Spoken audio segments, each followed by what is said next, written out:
Hello everyone, and welcome to week 1 of Sociology 112. The topic this week is Family Life Now.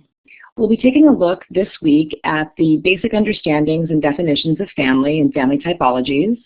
We'll be discussing the purpose of family life education, when it started, what its purpose was, and how it's changed over time, in addition to a few other issues that we will revisit time and time again throughout the semester.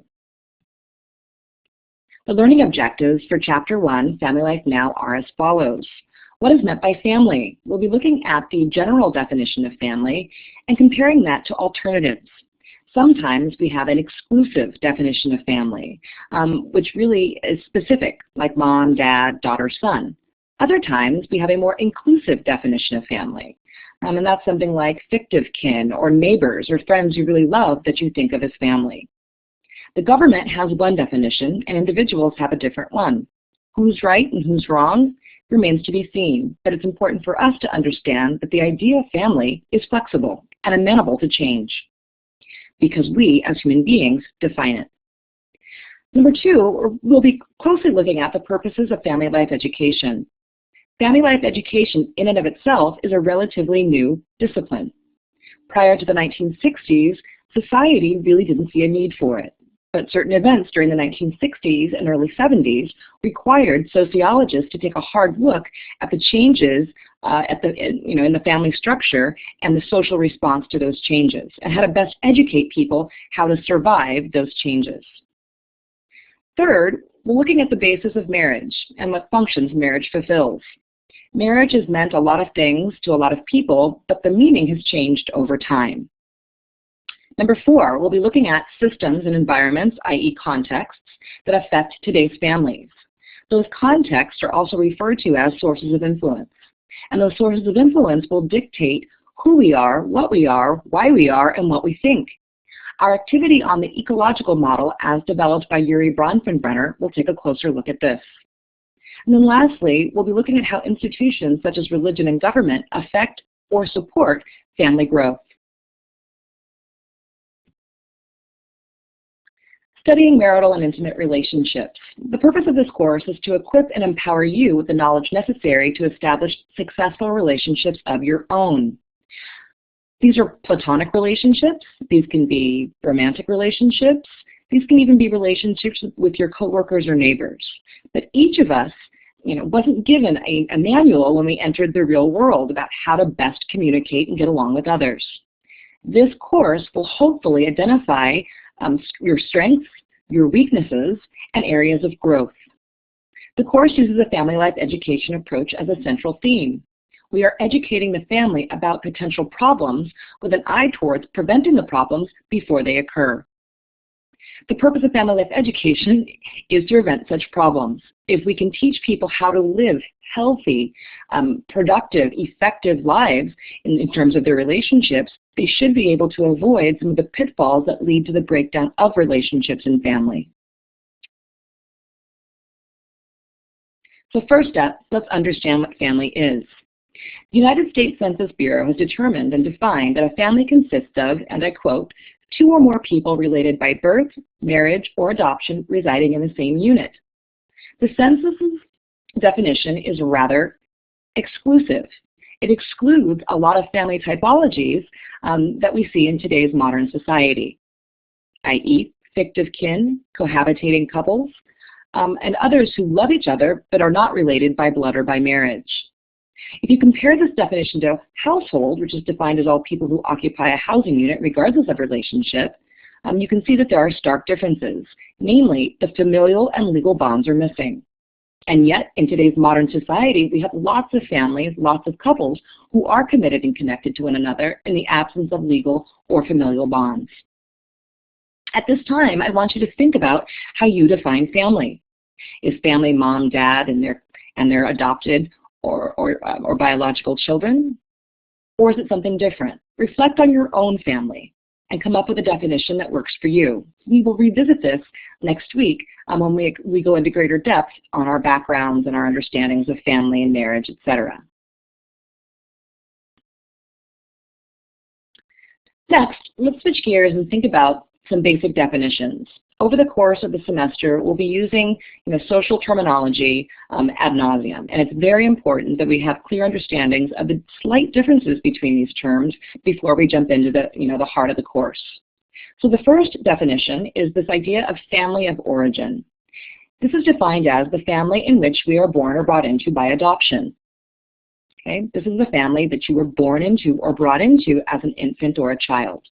Compare that to family of procreation. Family of procreation is that which is formed when we marry and produce children. Your family of origin was not your choice. It was fate. Your family of procreation is your choice. You are in the driver's seat when it comes to the who, what, when, and where, and how many of your family of procreation. Next, let's look at the term nuclear family. Now, nuclear families is thought to consist of a biological father, a biological mother, and their biological or adopted children. This idea of nuclear family has long been held as a standard to which all families are measured. The question is, even in traditional times, even during the 1940s, 50s, and 60s, did nuclear families really exist? Throughout history, we have seen time and time again that there are historically step families. There are historically single-parent households.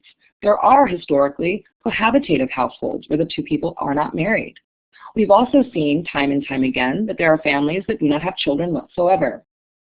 The definition of nuclear family in a lot of ways is misleading. It has long been thought of as the building block upon which everything in our society is built. But if we do a historical analysis, we find that so often, in any given decade, 40s, 50s, 60s, and 70s, that there were a plethora of alternative family typologies, which didn't make the record and were held up as the standard to which we should all ascribe. And then last down, we have this idea of extended family. An extended family is a family unit where two or more generations of close relatives live together. This is the nuclear family plus grandma, or the nuclear family plus that biological uncle who moved in. Anytime you move away from the nuclear family and add additional family members, you're in an extended family situation.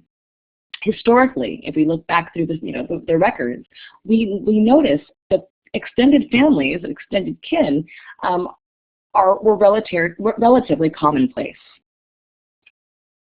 and so are not really a modern or contemporary family typology as much as a much overlooked historical family typology. Next, we'll turn the page and look at the different types of contemporary family types. First up are the single-parent families. Those are which result from death, divorce, or unmarried parenthood. Single-parent households have long been thought of as an issue for society, but the reality is they've always existed. Spouses passed away, spouses divorced or abandoned one another, creating a single-parent household. Historically, they did not receive a lot of support. In fact, much of the time, these single-parent households were marginalized and were rejected by society. We also have a relatively more popular contemporary family type, which is the childless and child-free couples. This can either be voluntary or involuntary. Voluntary childless or child-free couples just simply don't want to have children. These are couples who have looked at each other and said, quite honestly, I love little people, I just don't want any of my own. I'll have nephews and nieces, et cetera, et cetera. I don't need to have my own children. Childless and child-free couples can also be involuntary, in which case somebody or one of the couples is either sterile or infertile, and they're having an issue conceiving or have not entertained adoption. We have seen a sharp rise in the number of childless and child-free couples. Historically, there was a great expectation that once you graduated from high school, you got married and you quickly had children.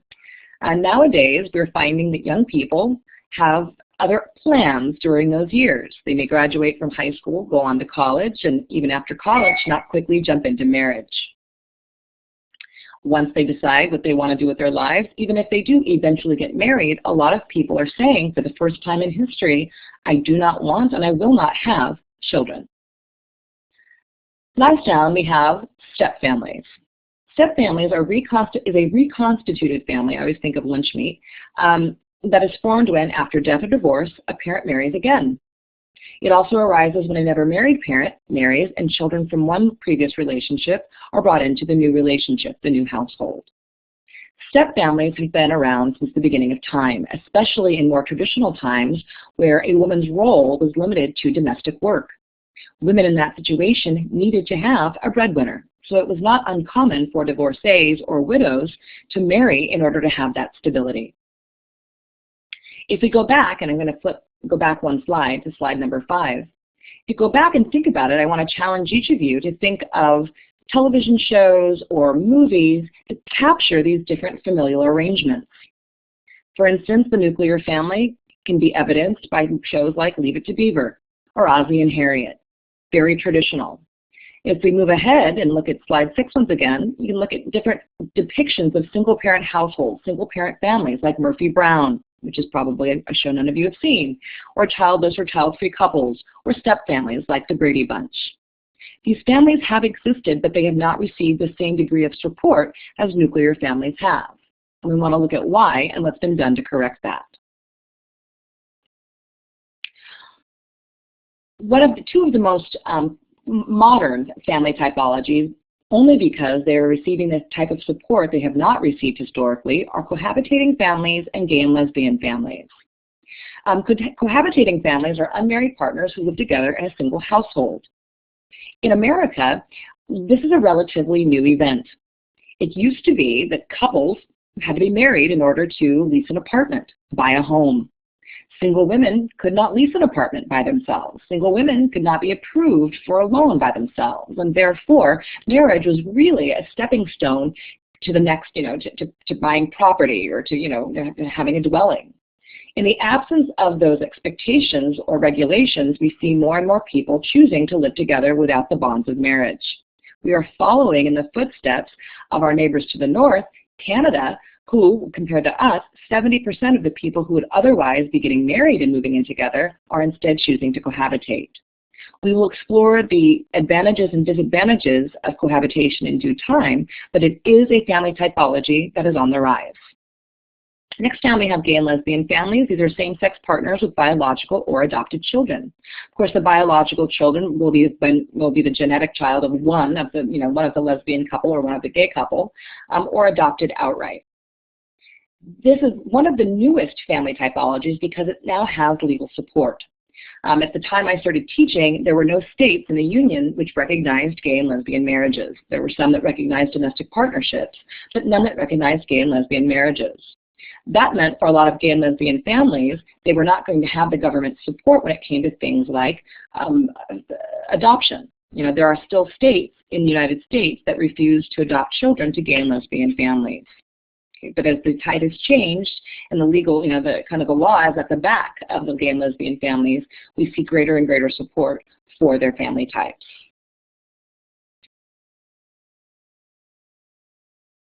So as we turn the page and think about why we have this concept, why we have this discipline of family life education. Prior to the 1960s, it really wasn't necessary. Life, for the most part, was stable. As I say stable, I don't want you to think of it as utopian or idyllic, because for a lot of people in those arrangements, they didn't have the same sort of rights and power that people have today. For instance, women during the earliest part of the 1900s weren't able to own property, take custody of their children, or vote. But yes, their marriages were stable. Sociologists and relationship experts recognized that the stability in a lot of ways came out of need. If a woman wanted to buy a home, if a woman wanted to have food on her table, she needed to have a man in her life. As women picked up more rights, as women picked up more power during the 1920s, the 1940s, from the 1940s to the 1960s, especially during the second wave of the women's rights movement during the 1960s, we see more and more women saying, I don't need to be married. I can take care of myself. I'm going to school. I'm getting a job. I can be self-sufficient. When the need to be married dissipated, marriages started to decline. Enter family life education, because society felt like it was in a tailspin. Everything that we had thought of as predictable and stable started to slip away, and people panicked. So instead of saying, society is going to pot. Instead, they decided to look at it and say, well, there are some strengths here. There is some good here. We can teach people how to transition away from the nuclear family and the expectation of nuclear family and allow them to thrive no matter what the family typology is. We just have to show them the way. So as we transition from the traditional families, which were generally defined as middle-class nuclear families composed of a husband, wife, and their children, which were typically patriarchal in nature, male-dominated, male-led, and transitioned into more contemporary families, families reshaped by the impact of those social and cultural changes, the civil rights movement, the women's movement, the anti-war movement, the economic policies, anything from AFDC to the tax breaks that married people get, has an impact on family formulation. And then lastly, political changes. When women got more involved in politics during the 1960s and early 1970s, it really changed the way society looked at them in terms of what their expected roles should be. And so often that expected role was not as wife and mother, it was something else. Family life education was there to explain to people that this can work, let us show you the way.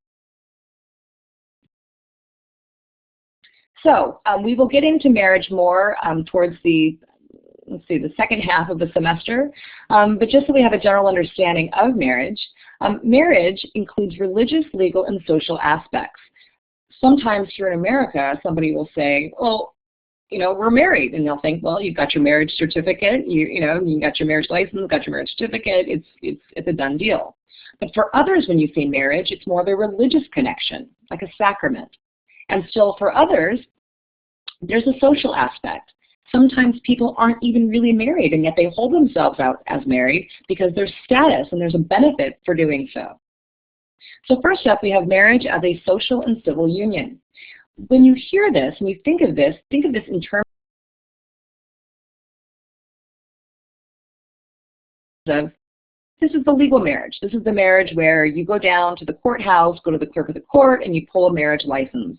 Marriage license is completed, you have everything filled out, and you take it back, kind of evidencing that you've given them the appropriate information, neither of you is married, so on and so forth, and you get married and you are issued your marriage certificate. Because the government steps in and has decided to oversee marriage as a social and civil union, we have to think about how the government benefits from that. We know that families thrive when there's stability. We know that families who are in a healthy, happy marriage oftentimes are more stable. When they're more stable, they stay intact. When they stay intact, the government, taxpayers, don't typically have to pick up the bill for when the family comes apart and can no longer take care of itself financially. And we'll get into that more towards the end of the semester. But marriage as a social and civil union is really an opportunity for the government and for individuals to be legally recognized as married and take all the benefits and obligations that come with that. We'll get into that more later. We have marriage as a religious act, and so these are individuals who think of marriage not so much in terms of a legal contract binding two partners, as much as it is a sacrament, a promise before their God that they'll forever be committed to one another. Religious act is an interesting component because in America you can have a religious marriage, but in order for it to be legal, you still have to have that civil union. Oftentimes, groups, for instance, if they're practicing polygamy, will have one wife, and polygamy is plural marriage. The individuals might have one civil union wife, one legal wife, but the rest of the wives are religious wives, spiritual wives. Depending on the religion, depending on the philosophy, marriage as a religious institution carries the same amount of force and is just as important as the legal marriage, the civil union. There are different types of marriage that we will talk about and discuss over the next 16 weeks. The first of which is monogamy. Monogamy is the dyadic form of marriage that involves the practice of having one sexual partner, the presumption, of course, being you're only having sex with your spouse. And it's the only type of marriage that's recognized in the United States.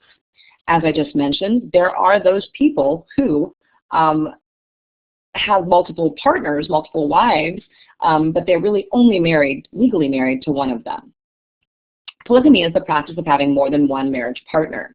If I was helping you guys out, I would indent polygamy and polyandry so that you're able to understand that these are subtypes of polygamy. Polygamy is the form of plural marriage in which men have multiple wives. Keywords: poly, multiple, gyne, meaning woman, multiple women. Polyandry is a form of plural marriage in which women have multiple husbands. Polyandry, of course, is multiple, andro being the root word, meaning male. Okay, so these are tips for the quizzes and the exams. We typically see more often than not polygamous marriages where a husband has multiple wives. And the reasons are threefold. Number one, it's biologically based. If a husband has multiple wives, he can impregnate all of them simultaneously. And we see this often in nature, where we have, one bird will mate with dozens of, one male bird will mate with dozens of female birds in order to get as many of his genes into the next generation. So, just as animals do it, humans do it as well. It makes far more sense for a husband to have multiple wives if the goal is to expand family than for a wife to have multiple husbands, because she can only, give birth to one baby at a time. Also, a secondary reason we see more polygynous marriages is it really comes down to resources. More often than not, men have more resources and are in a better position to provide for all of the wives. And this is true globally. A third reason is power. It is a lot easier, based on the physicality of the male physique, to dominate physically, get a woman to do as he wishes in terms of taking a bride, than for a woman to look up, 5-foot woman to look up at a 6-foot man and say, I'm marrying you and you and you. So really, it's just a matter of power. Power, resources, and biology play a large role in the reason why we see more polygamous marriages than we see polyandrous marriages. And then lastly, the last family marital typology is synogamy. Synogamy is a form of group marriage where everybody's married to everyone else. We saw this oftentimes in the 60s and 70s in commune living. They still exist today. They're illegal for the most part, and their illegality stems from concern for the health of children, the identity of children, the financial responsibility of children, and wives and husbands in those situations. We have adopted monogamy in America as the only form of legal marriage because it makes it possible for us to recognize who's responsible for whom. When a husband marries a wife, they make promises to one another to take care of each other, and if they get divorced, those promises don't dissipate, i.e. spousal support, child support. When we have a group of people married to one another, it gets very tricky and very difficult to recognize, who is responsible to whom and in what order, who takes, priority, etc. Moving on to contemporary families. They can be characterized as diverse, or based on their race, based on their ethnicity, or based on being multiracial. Diversity and diverse families is the broad spectrum of demographic and philosophical differences among groups of people within a culture. Contemporary families don't assimilate the way traditional families did.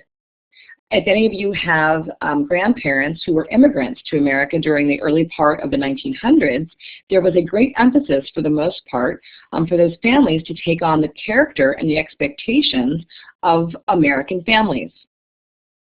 Okay, so if you're coming from another country and America is holding nuclear families out as the standard, out as the norm, there is a great effort by immigrants to mimic and to model the nuclear family typology. Today, we see more and more individuals and families holding on to their cultural roots, holding on to their nationalities in terms of adopting that lifestyle into their families. Because of this, we see greater diversity. Now, diversity can sometimes be confusing, frustrating, but at the same time, it enriches our society in a very broad and varied way. Race refers to a group of people who are distinguished by their skin color, genetics, or ancestry. Race here in America has been a hot topic for as long as, as the country's been around. But in terms of looking at family typologies on the basis of race, Chapter 1 really investigates that. I would like you to pay particular attention to the differences highlighted in the chapter between Latino families, Western families, Asian families, and African American families. There are some absolutes in there, broad strokes in there that the author attempts to make, because it's really different. I mean, we can all think of exceptions to the rule when it comes to broadly defining, broadly describing African American families. But I do want you to glean some of the constants from each of the ethnic groups. It's going to be important for testing purposes, both at the end of this week and during the exam in 4 weeks.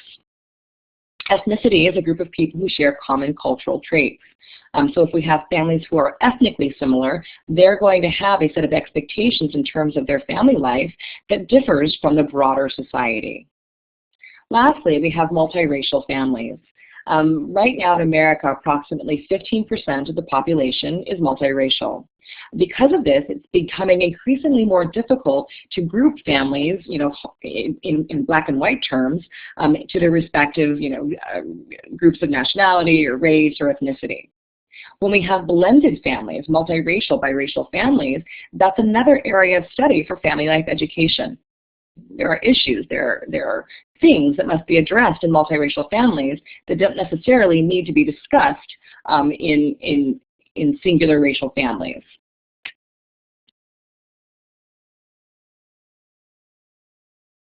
Okay.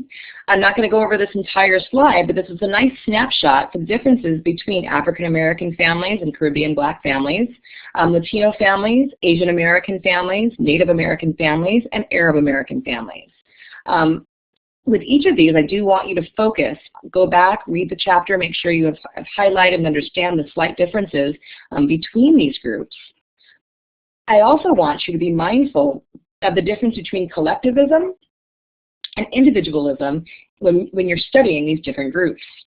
Collectivism, or being a collectivist, is putting the needs of the group before your own. So if your social identity is collectivist, you might be Latino or Asian. In those cultures and in those ethnic groups, nationalities, the individuals do what's best for the group before they do what's best for themselves. So we'll see more arranged marriages. We'll see people dating who their parents wanted them to date. We'll see people abiding by familial rules about who you can and cannot date.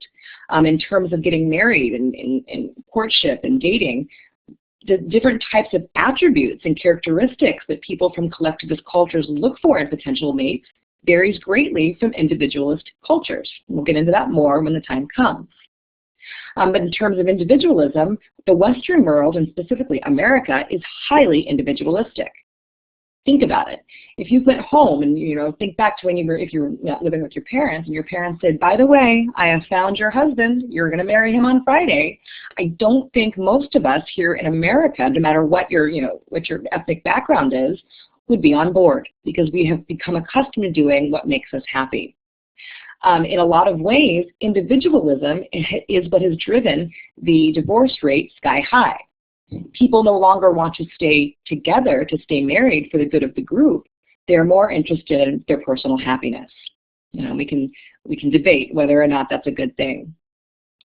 But as you study these different groups, be mindful. Notice which of the groups is collectivist and which of the groups is individualist. We'll do an exercise later in the semester so that you guys can identify what you are. All right, we're looking at the first of several theories that we will use to attempt to explain social phenomenon over the course of the semester. The first is the theory of social ecology. The social ecology perspective recognizes that individual family members' experiences, along with outside social factors and policies, significantly affect the quality and nature of their relationships. Simply put, no human being develops in isolation. Everything we experience is linked to the family in which we were raised, either by genetics or family environment. We do not develop alone in a vacuum. Instead, we are the result of every source of influence we come into contact with. Depending on the degree of that contact, the nature of that contact is going to dictate the depth or the severity of the influence of that context. Urie Bronfenbrenner, to the next slide, Gary Bronfenbrenner gives us this idea, this concept of the ecological model. It seeks to understand the multiple sources of influence that affect individuals' families' development over time. The ecological model itself has 5 to 6 contexts depending on how you're reading it. Your assignment this week for your assignment blog entry is to construct an ecological model of yourself. You won't have to do the concentric circles, but you will have to do a two-column Word document that in this column has the different contexts. And on this, and you understand what the contexts are, we'll go over those in a moment. And on this side of the page, list the sources of influence within each of those contexts. The different levels of the sources of influence are moved from the inside of the circle outward. The person is the individual in the center, the biological context. The first ring around the individual is referred to as the microsystem, and this is the immediate source of influence. This is the family of origin. This is the friends. This is the neighborhood. This is the school. This is the religion. These are the people that individuals come into contact most often. Because the contact is saturated, people more likely turn out to look like the others within this sphere. We will see variance as we get into these successive circles, successive contexts, and the influence they have is not as great as this immediate context. So first up, we have the individual. This is the biological context in the center. We'll talk about that more in a moment. We have the microsystem, the immediate context directly outside of the biological context. We have the exosystem, the socioeconomic context. We have the macrosystem, the cultural context, and we have the chronosystem, the effect of time. Okay. So the ecological model unpacked. For the assignment that will be due on Thursday, I want you each to go back and construct your ecological model. The goal of this activity is to recognize that we are all so very different, but we're different at some of the most, at the deepest levels of core of our being. Okay, so if you think of yourself as an individual, I'll use myself as we go through this. We are all so different and so varied because the paths we've walked, our sources of influence are not identical. You don't realize the effect the school you have has on your political outlook. You don't realize the effect your religion has on cultural expectations. Okay, so first up, we have the person. It's the biological context. At its core, are you male or are you female? In that first level, XX for females, XY for males, at that first chromosomal level, DNA level, we're looking at dividing the entire population of all human beings into 2 groups. We've already subdivided the entire population of the world into 2 broad groups. Okay, we've already identified the largest source of difference, biologically speaking. Because I'm female, I'm going to be XX on my ecological model. The microsystem are the individuals, groups, and agencies that are the first and most immediate source of influence. This can be the family of origin, your daycare, your schools, your community, your religion. So for me, my family of origin is an intact family. My parents have been married for going on almost 47 years. We'll talk about why that is important to acknowledge later on when we get into marriage and divorce. Okay. I never attended daycare. I was raised by a relative during the day when my parents had to work. My parents were dual income earners. So immediately you look at and get a snapshot of what a person's childhood looked like, because that's going to dictate their expectations in the world around them, also their outlook on different topics about family or work, etc. The schools one attends are going to have an impact on the way a person thinks. I went to public schools all throughout childhood, and I went to my first college was a public college, public university, UCLA. My second college was a private university, USC. Between the two, one liberal, the other very conservative. It's amazing how different these students are from those 2 campuses, although they're housed in the same city. Okay? But that's going to have an impact on your outlook, the nature of your education. The professors at one, liberal. The professors at the other, conservative. And everything we were taught, every example we were given was in line with their philosophy, which in turn has an impact on our development, our outlook. the community that you're raised in. Was it a safe neighborhood? Was it a, was it a suburb? Was it rural? Was it urban? That's going to have an impact on you, your expectations, your personality. Okay? Your religion is also going to have a profound impact on your values, on your morals, on your political leanings. Okay? And then when we get into that, that's what I really touched upon just now, was this idea of the mesosystem. The mesosystem isn't its own standalone context. Instead, the mesosystem is looking at how the items within the microsystem interact with one another to create another source of influence.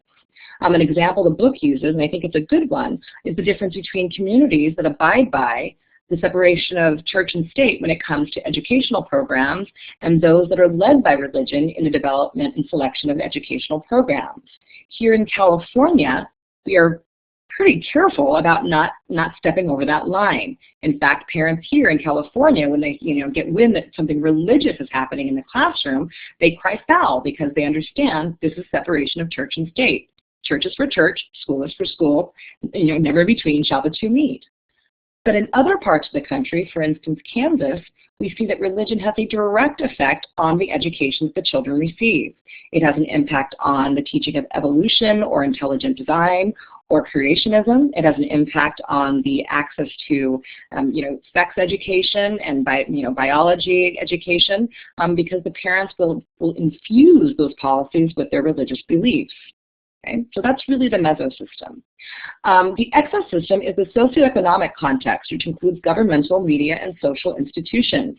The media, television, music, movies, the internet, all have a profound impact on our outlook. We become desensitized to things that we really should be concerned about because we see it so often. We come to think of it as the norm. In terms of our personal appearance or aspirations, what we do for a fun Friday night is often dictated in the exosystem by the media. Okay? The government also plays a role within that exosystem.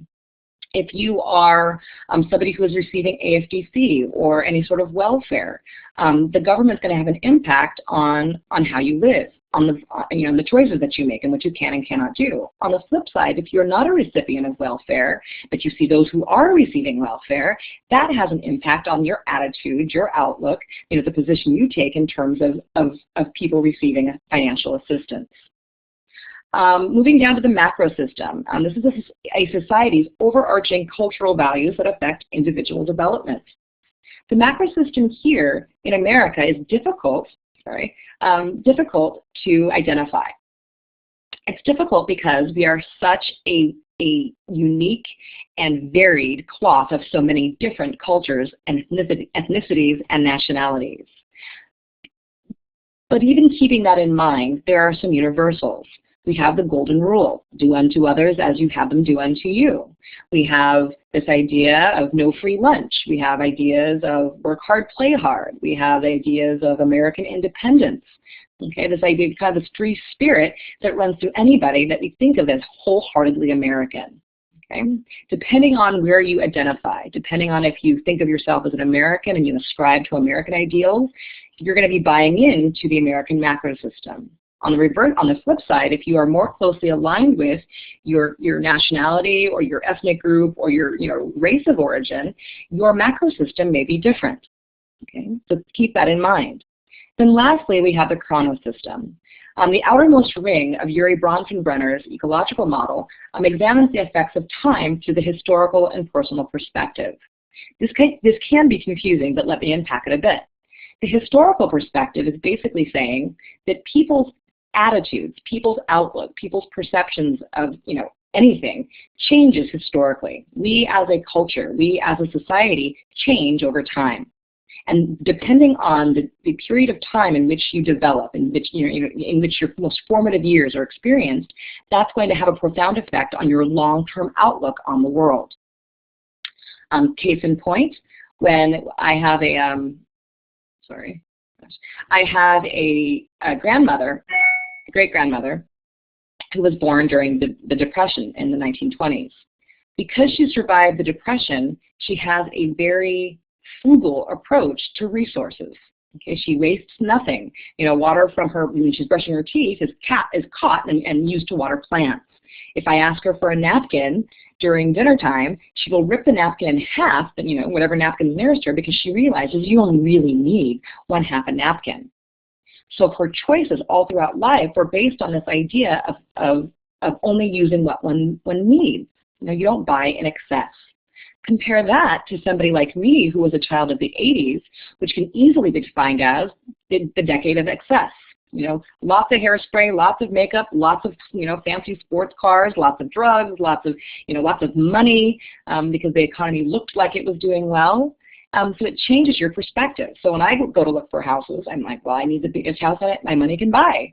I need the best car my money can buy. Where if my great-grandmother were to take this, out looking for a home, she'd say, well, I only need, 1 room for a bedroom. I only need a kitchen. Yeah, so I can get away with four rooms, 1 bathroom, because her chrono system has shaped her outlook, the way she thinks. And we also use this the chrono system in terms of understanding race issues and gender issues. For people who are born prior to the civil rights movement, they're going to hold on to, if they haven't adopted, but hold on to some of their, I would say, less than favorable racial opinions. And as much as you want to wring your fist at those people, you have to be mindful that they are a reflection of, they are the result of the time period in which they grew up. Likewise, when it comes to people who are, I'd say, not up to speed on gender issues, that women should be barefoot and pregnant in a kitchen somewhere. That was a philosophy, that was a goal, that was an ideal held, during the earliest part of the 1900s. If a person was raised during those times, you can almost not fault them for believing that source of influence. Okay? And then the second part of the chrono system is the personal perspective, and this is recognizing that as a society, we change over time, but likewise, individuals change over time. The person you were 10 years ago isn't the person you're going to be 10 years from now. You'll have additional sources of influence. You will lose sources of influence that you had carried with you up until that point, and which will create a different being, every few years, assuming that you're, changing things up and it's not Groundhog Day every day in your life. Okay? So with your ecological model, keep that in mind, that your chrono system, if you're young, might be hard to recognize, but my best advice to you is to say, I'm a child of the 2010s, and the 2010s were a time when the economy returned, and talk about how that has an impact on your life and your choices and your outlook and your goals and ambitions. Okay? Moving on. So specifically, I want you guys to understand the different approaches to family life education. There are 3 broad different approaches, one of which is what you are participating in now in this course, and the other 2 we'll cover briefly. I already mentioned this, but the need for family life education didn't come into existence until we saw the social ills of the 1960s and 1970s. During the 1960s, we saw a sharp increase in the divorce rate, single parenthood, the first expressions of gay and lesbian lifestyles, and people thought, well, what's going on here? I can't instruct people how to live because they're living a life we've never seen, we've never done. What can be done? So there are 3 different approaches that social scientists use to make as they made an effort to educate people about their lives and how to live their lives in the most effective way possible. So the first step is the dealing with problems focus. This is really number 1. And it was centered on specific issues and problems of, for instance, sexuality, gender, roles, marriage, childbearing, politics, etc. Okay. When we think of things like sexuality, the expectation is that everybody is, we have this idea in our society of heteronormativity, that heterosexuality is the norm and anything else that deviates from that is wrong. As we have come forward and we have more and more people willing to come out as gay and lesbian or bisexual or somewhere on that continuum, we've had to deal with that problem in the sense that we have to talk about it. We have to educate people what it's about, what it is, what it isn't, and so that there can be a greater acceptance and understanding of the lifestyle. When it comes to gender roles, we had to deal with the problems focus when it came to gender roles when women decided they didn't want to be domestics. If a man and a woman were raised during a time where the expectation was, any time prior to the 1960s, that a man was going to be the breadwinner and the wife was going to be the homemaker, For a wife to decide, I'm going to leave this home sphere, I'm going to leave the private sphere because I have ambitions to work or ambitions to go to school, and in doing so leave the home unattended, there's no homemaking going on. This required that husbands and wives be educated about the fluid nature of gender roles, that husbands can clean houses, husbands can rear children. These are not things that are uniquely attached to biology. Instead, they're the result of nurture, of gender socialization, and that these things can be changed in order to meet the needs of the family. Okay. When it comes to marriage, we've watched people's understandings of marriage change over time. One out of every 2 marriages in the United States will end in divorce. When we have that statistic, we have to capture that 50% that end in divorce in order to educate them about the issues that might present and how to avoid them before they occur.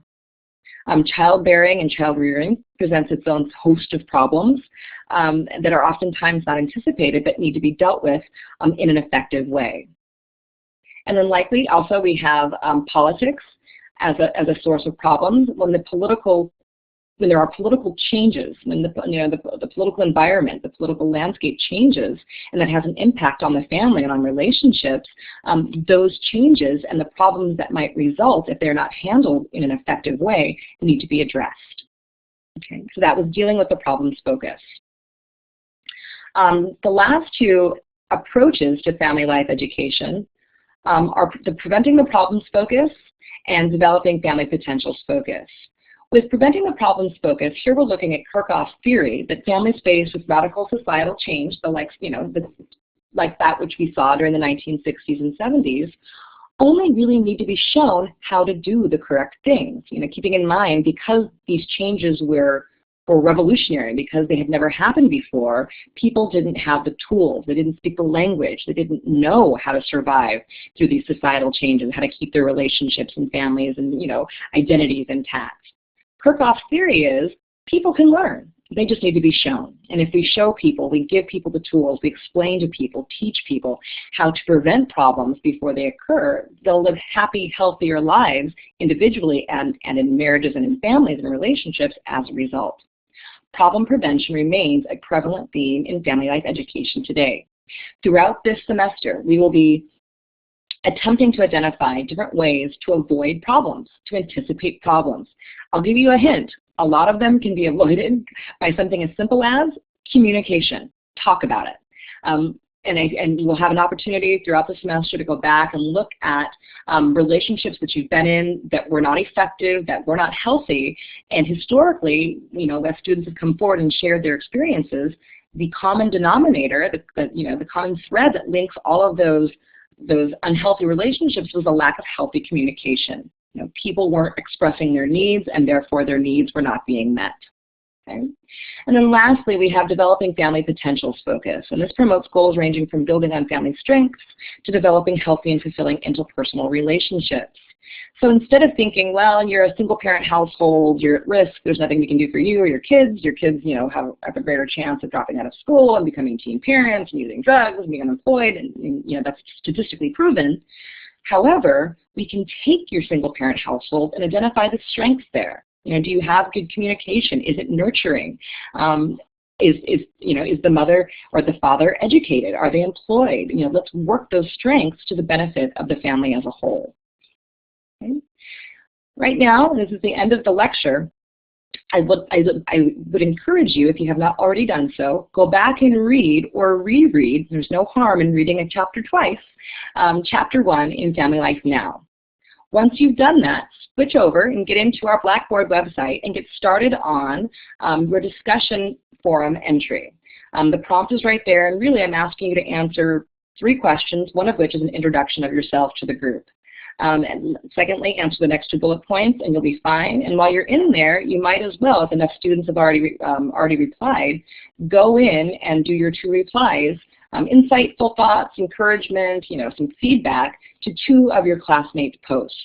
And then you'll be completely done with the discussion forum assignment. Thereafter, if you want to get started, feel free to draw up your ecological model in a Word document, upload that to the assignment blog.